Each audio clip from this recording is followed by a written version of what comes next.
Remember that they're changing my voice. I'm going to make this video short. It's to help you understand why the idea of being a conservative in its true form is the root cause of gangstalking, right? It's evil, the devil, it's being a conservative. First of all, according to Wikipedia, conservatism is a cultural, social, and political philosophy and ideology which seeks to promote and preserve traditional institutions, customs, and values. Okay? So when we look at the left with their cancel culture, they're trying to conserve an idea. And that goes back to Greco-Roman, LGBT, feminism, what have you. And they're not open to discussion. They just say, hey, that's how it's going to be, and they're going to cancel cultures, and they're not being reasonable. You see, being a liberal is not the same as being a Democrat. That's a political party controlled by corporations.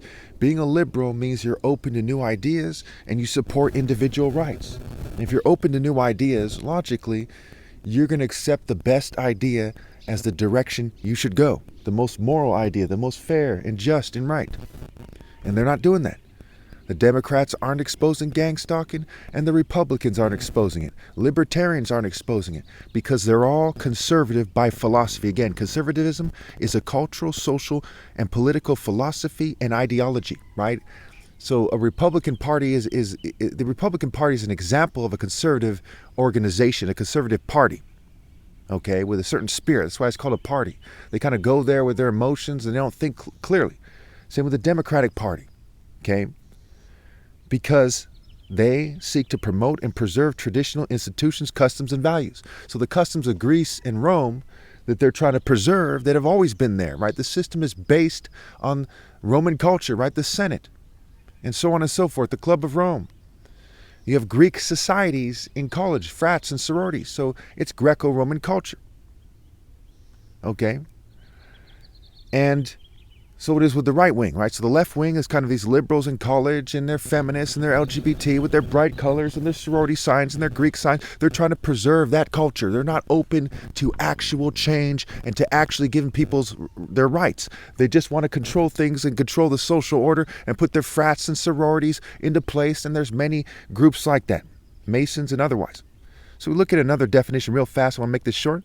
According to Collins Dictionary, a conservative is someone who is disposed to preserve existing conditions, institutions, etc. So if they're trying to preserve the existing conditions and institutions, then they're trying to conserve gangstalking.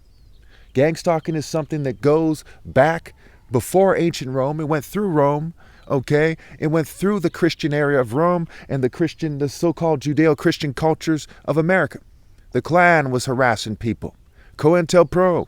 Okay, so they're trying to preserve and conserve the existing conditions that allow for gangstalking to go unchecked. The existing institutions, instead of changing those institutions, they want to preserve the way they are, and that allows for gangstalking to go unchecked, just like the current political system allows for corruption to go relatively unchecked. So in terms of philosophy, right, all political parties at this point are wrong. In terms of philosophy, conservatism is the driving force of gangstalking. Thank you.